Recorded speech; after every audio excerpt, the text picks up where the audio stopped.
Assalamualaikum teman-teman, selamat berjumpa lagi dengan saya Abdurrahman dan masih tetap di channel Abdurrahman ya. Dan masih tetap juga mengupas tentang seputaran gangguan asam lambung dan sensitif psikosomatis. Nah, di sesi kali ini saya akan share video tentang kelayangan gitu teman-teman ya. Karena untuk orang-orang yang terkena gangguan asam lambung dan sensitif psikosomatis masih selalu mengalami kelayangan, dan kemudian ketika kelayangan itu kita selalu mengalami ketakutan. Nah itu teman-teman, nah, makanya bagi teman-teman yang sekarang sedang mengalami kelayangan seperti oleng, seperti mau pingsan gitu teman-teman ya, tolong tonton videonya sampai habis, jangan di skip biar kalian nanti mengerti, biar kalian nanti paham, dan ketika mengerti dan paham kalian bisa menanganinya dengan mudah. Nah itu teman-teman, nah, makanya tolong tonton videonya sampai habis, jangan di skip. Dan kemudian seperti biasa bagi teman-teman yang baru bergabung, kalau seandainya kalian mau bertanya tentang seputaran gangguan asam lambung dan sensitif psikosomatis, alangkah baiknya kalian tonton dulu video-video saya sebelumnya, karena untuk seputaran gangguan asam lambung dan sensitif psikosomatis semuanya sudah saya share ya. Dari mulai cerita saya yang terkena gangguan asam lambung dan sensitif psikosomatis, kemudian merasakan 1001 macam sensasi yang sangat tidak nyaman, itu sudah di-share teman-teman ya. Dan kemudian bagaimana cara menangani setiap sensasi yang hadir, itu juga sudah di-share. Nah makanya biar lebih jelas, biar lebih detail, alangkah baiknya kalian tonton dulu video-video saya sebelumnya. Nah itu teman-teman ya. Dan kemudian bagi teman-teman yang baru bergabung juga, seperti biasa juga, kalau seandainya kalian belum subscribe channelnya, mohon videonya itu di subscribe dulu, karena untuk subscribe itu tidak memerlukan biaya, tidak memerlukan pendaftaran. Jadi subscribe itu adalah hal yang sangat mudah sekali bagi teman-teman lakukan ya. Jadi teman-teman itu cukup memijit saja tulisan subscribe. Biar kenapa? Jujur ya, biar videonya itu cepat berkembang dengan baik. Dan kalau seandainya videonya itu berkembang dengan baik, sudah barang tentu itu akan menambah semangat tersendiri buat saya untuk terus nge-share tentang seputaran gangguan asam lambung dan sensitif psikosomatis ini terhadap kalian. Kemudian yang lebih penting dan yang lebih utamanya, tekan juga tombol lonceng sama tombol like-nya ya, biar kalian itu dapat notifikasi atau pemberitahuan video saya yang terbaru. Karena saya itu akan terus nge-share tentang seputaran gangguan asam lambung dan sensitif psikosomatis ini terhadap kalian, dengan tujuan semoga saja videonya itu menjadi wasilah atau jalan keluar bagi kalian yang sedang mengalami gangguan asam lambung dan sensitif psikosomatis hingga membaik ya, apalagi sampai sembuh total. Amin ya robbal alamin. Ya minimal hanya memberikan motivasi saja, atau lebih minimalnya lagi hanya sekedar menemani kalian yang sekarang sedang merasakan tidak nyamannya dari gangguan asam lambung dan sensitif psikosomatis. Nah itu teman-teman ya. Nah kembali lagi ke topik utama teman-teman ya. Untuk orang-orang yang terkena gangguan asam lambung dan sensitif psikosomatis, yang paling ditakuti itu sepengalaman saya gitu teman-teman, adalah di kelayangan dan kemudian takut mati. Nah itu teman-teman ya. Nah tetapi untuk kelayangan seharusnya kalian pahami saja. Untuk orang-orang yang terkena gangguan asam lambung dan sensitif psikosomatis, kenapa bisa mengalami kelayangan gitu teman-teman. Kelayangan itu kayak macam oleng ya, kayak macam oleng. Kemudian jadi kita itu kalau jalan itu lagi nggak nyaman ya. Kalau seandainya kita itu miringnya itu ke kiri, serasa kita itu mau jatuh ke kiri. Kemudian kalau seandainya miringnya ke kanan, serasa kita itu mau jatuhnya itu ke kanan. Serba tidak nyaman teman-teman, seolah-olah kita itu seperti mau pingsan. Nah itu teman-teman ya, untuk orang-orang yang terkena gangguan asam lambung dan sensitif psikosomatis termasuk saya, paling tidak nyaman sekali mendapatkan hal seperti itu teman-teman ya. Nah tetapi perlu diketahui, untuk orang-orang yang terkena gangguan asam lambung dan sensitif psikosomatis, ketika mengalami oleng atau sering sempoyongan atau seperti kelayangan seperti itu tidak berbahaya kalau seandainya kalian itu mengetahui penyebabnya, bisa ditangani dengan mudah teman-teman ya. Perlu kalian ketahui untuk orang-orang yang terkena gangguan asam lambung dan sensitif psikosomatis tentang seputaran pencernaan teman-teman. Ketika kelayangan itu ada dua penyebab teman-teman, sepengalaman saya memang seperti itu ya. Ketika menghadapi kelayangan itu penyebabnya itu ada dua. Yang pertama, karena kebutuhan untuk tubuhnya itu belum terpenuhi. Kenapa belum terpenuhi? Karena tapi Pak kan kenapa nih belum terpenuhi? Pan makan itu saya sudah sering ya.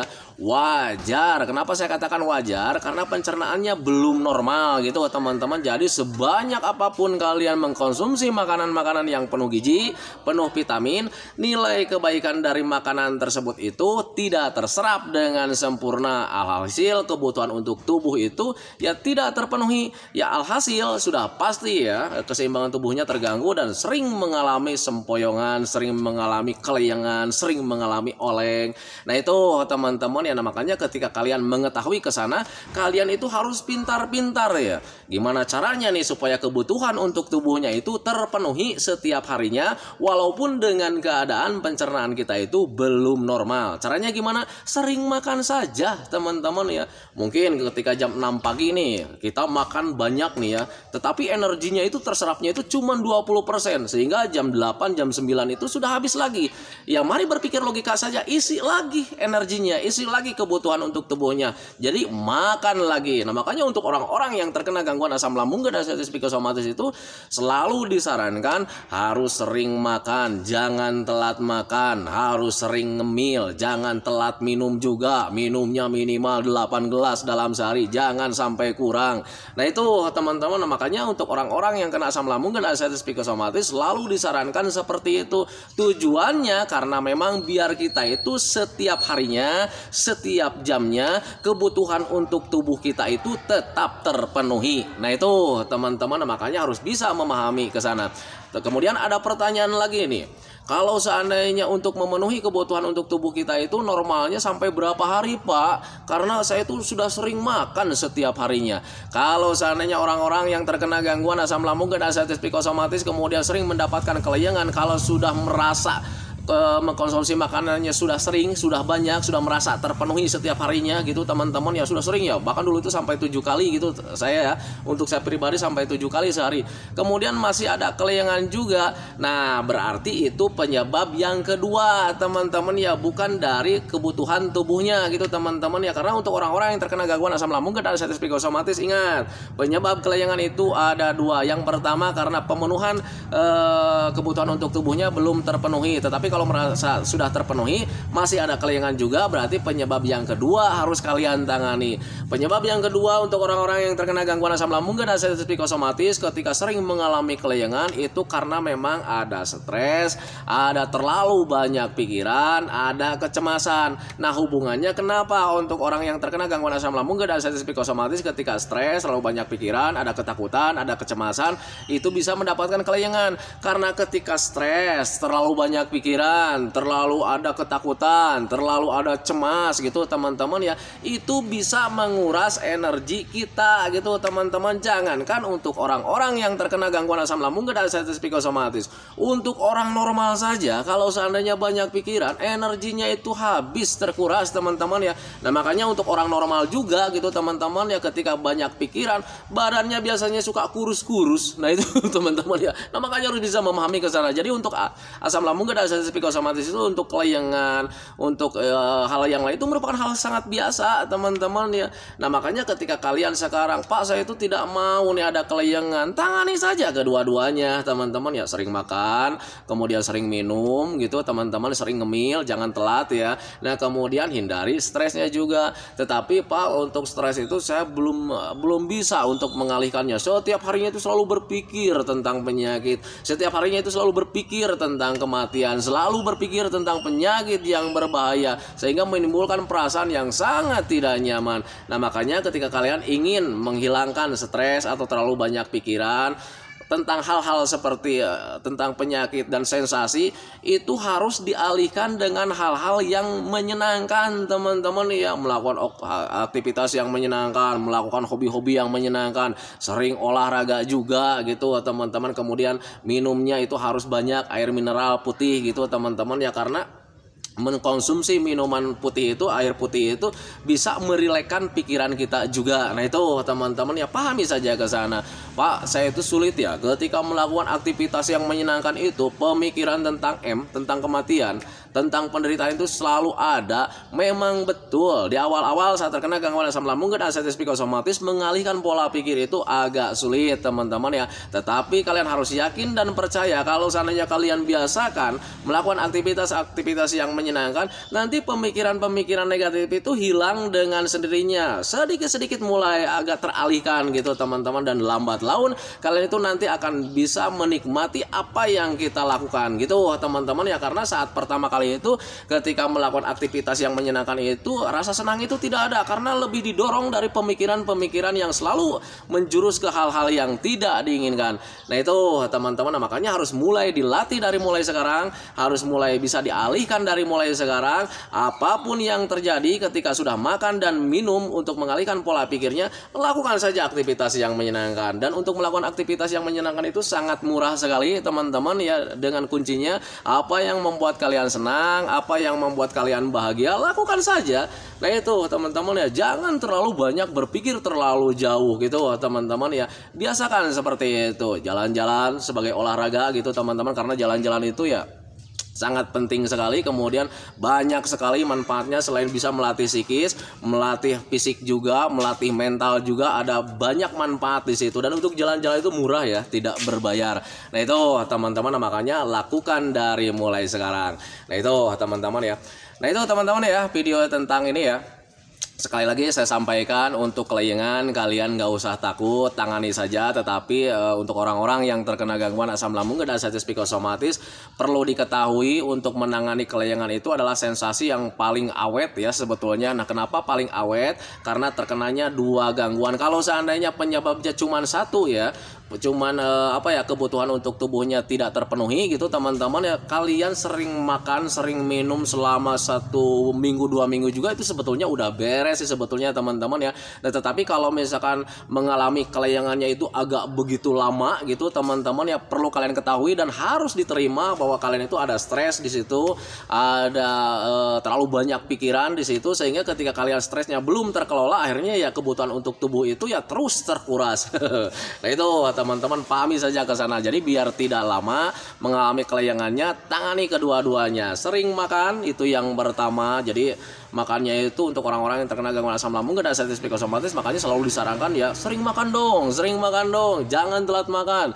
Itu yang pertama. Kemudian harus banyak ngemil juga. Kemudian minumnya harus tetap penuh ya, jangan sampai kurang gitu teman-teman ya, minimal 8 gelas dalam sehari. Dan kemudian untuk minum itu cobalah untuk menghindari minuman-minuman yang berwarna, sekalipun itu susu gitu teman-teman. Apalagi untuk kopi dan teh sebaiknya hindari saja dulu. Nah, sabar saja dulu, nanti juga ketika kalian sudah sembuh, sudah normal, kalian bisa mengkonsumsi apapun itu. Nah itu teman-teman ya. Kemudian hindari juga stresnya gitu teman-teman. Tetapi untuk orang-orang yang terkena gangguan asam lambung dan diabetes psikosomatis, ketika dinyatakan ya hindari dong stresnya.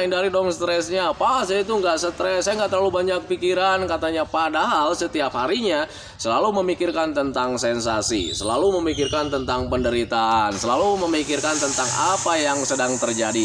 Nah itu teman-teman, dan biasanya ke hal-hal yang menakutkan ya, dan tanpa disadari di situ ada stres sebetulnya gitu teman-teman ya. Nah makanya ketika kalian mencoba mengingat, bener nggak nih saya itu ada stresnya, bener nggak nih saya itu terlalu banyak pikiran, coba ingat-ingat saja sampai detik ini, apakah kalian selalu berpikir tentang penyakit, berpikir tentang sensasi, berpikir tentang hal-hal yang menakutkan, berpikir tentang kematian. Nah kalau seandainya kalian selalu meniti ke sana, nah di situ ada stres teman-teman ya. Pahami saja ke situ, terima saja ke situ, dan tangani saja dengan mudah gitu teman-teman ya. Nah itu teman-teman ya, videonya saya nggak lama karena memang sekarang hari libur. Saya memang harus jalan-jalan ya, karena ketika nanti siang harinya itu saya harus cepat balik lagi ke sini, karena memang setiap hari Sabtu dan Minggu itu suka banyak teman-teman yang terkena gangguan asam lambung dan diabetes psikosomatis datang ke sini hanya untuk berbagi saja, berbagi pengalaman, sharing bersama bagaimana cara menangani gitu teman-teman. Padahal ketika ingin sharing dengan saya itu sebetulnya tidak usah datang ke sini juga, bisa cuman nonton video aja itu sebetulnya bisa, karena apa yang saya alami tentang seputaran gangguan asam lambung dan diabetes psikosomatis semuanya sudah komplit sih sebetulnya ya. Nah makanya untuk orang-orang yang terkena gangguan asam itu, kalau seandainya ingin mengetahui secara detail, secara panjang lebar gitu teman-teman ya, alangkah baiknya kalian tengok dulu video-video yang sebelumnya gitu teman-teman ya, sudah komplit semuanya teman-teman ya. Karena untuk seputaran gangguan asam lambung dan anestesi psikosomatis itu kalau seandainya dibicarakan itu sebetulnya ringan ya, ringan, kemudian simple, hanya beberapa video saja itu sebetulnya sudah cukup teman-teman ya. Nah, tetapi untuk orang-orang yang terkena gangguan asam lambung dan anestesi psikosomatis itu jiwa penasarannya itu biasanya sangat besar sekali, sehingga pembahasannya itu selalu diulang-ulang lagi. Nah itu teman-teman, makanya banyak sekali video-video saya itu yang isinya itu semuanya sama sih sebetulnya teman-teman ya, karena untuk seputaran gangguan asam lambung dan anestesi psikosomatis itu ruang lingkupnya itu sebetulnya sedikit sih sebetulnya. Kalau seandainya ingin kalian mengetahui itu, nah yang membuat besar, yang membuat lama, yang membuat kita penasaran itu sebetulnya di anxiety disorder ya. Di anxiety disorder ada psikosomatis di situ, sehingga ya kita itu selalu penasaran, selalu bertanya-tanya, kemudian sifat keponya itu terlalu besar. Bahkan untuk orang-orang yang kena asam itu jiwa penasarannya itu sampai googling juga gitu teman-teman ya, selalu mencari tanda-tanda ya. Nah itu teman-teman, itu yang cukup mengganggu gitu teman-teman ya. Jadi ketika selalu mencari tanda-tanda di googling ya, tanda-tanda merasakan seperti ini, dan ketika yang menulisnya itu tidak benar, si penjual obat gitu teman-teman ya, itu selalu membuat kita itu takut. Jadi soalnya di bawahnya itu kata-katanya itu, kalau seandainya tidak cepat ditangani bisa menyebabkan bla bla bla dan sebagainya, makanya belilah obat kami. Nah itu teman-teman, dan akhirnya kalian itu ada rasa was-was, gelisah karena takut ya, akhirnya belilah gitu ya herbal ini, kemudian obat ini, dan sebetulnya itu tidak akan membaik kalau seandainya tidak diimbangi dengan pola pikir kita yang benar. Nah itu teman-teman, makanya saya selalu bilang bahwa obat dari gangguan asam lambung dan anestesi psikosomatis itu obatnya ada dalam diri kita masing-masing teman-teman ya, bukan obat yang kita konsumsi, bukan herbal yang kita konsumsi. Nah itu teman-teman, kalau seandainya kita tidak bisa merubah pola pikir, kemudian menghilangkan kecemasannya gitu teman-teman ya, obat sebagus apapun itu tidak akan membaik. Coba ingat-ingat ketika kalian dulu saat terkena gangguan asam lambung dan anestesi psikosomatis, kalian sudah bolak-balik ke rumah sakit, bolak-balik ke dokter, tidak ada perbaikan gitu teman-teman. Jadi kalian itu menyalahkan ke dokter, padahal bukan dokter yang salah, tetapi pola pikir kalian yang salah. Kalian tidak mau berubah, kecemasannya kalian tidak mau kendalikan gitu teman-teman, stresnya tidak mau kalian kendalikan, berpikir pola pikirnya tidak mau kalian betulkan. Nah itu teman-teman ya, bukan salah di dokter, bukan salah di obat, bukan salah di herbal. Nah itu teman-teman, padahal kalau seandainya kalian bisa mengolah pola pikir, kemudian menghindari pemikiran-pemikiran negatif, untuk gangguan asam lambung dan anestesi psikosomatis itu mengkonsumsi obat apapun itu bisa sembuh sih sebetulnya. Nah itu teman-teman, makanya harus bisa memahami ke sana. Tetapi kalau misalnya kalian ingin secara sederhana, secara alami, tidak memakai obat, tidak memakai herbal gitu teman-teman ya, lakukan saja metodenya 3P-nya gitu teman-teman, dan itu harus konsisten teman-teman biar kalian itu cepat membaik. Pola makan dijaga, pola hidup dijaga, pola pikir dijaga. Nah itu teman-teman, cuman segitu sih sebetulnya obatnya. Dan kalau seandainya kalian konsisten menjaga itu teman-teman, kalian pasti bakalan cepat membaik. Nah itu teman-teman ya. Nah itu teman-teman ya, video dari saya tentang seputaran kelayangan untuk orang-orang yang terkena gangguan asam lambung dan anestesi psikosomatis. Untuk orang-orang yang terkena asam, ketika mendapatkan kelayangan, kalian tangani saja kedua-duanya, yaitu penyebabnya itu karena memang keseimbangan tubuh terganggu, karena memang kebutuhan untuk tubuh kita itu belum terpenuhi setiap harinya.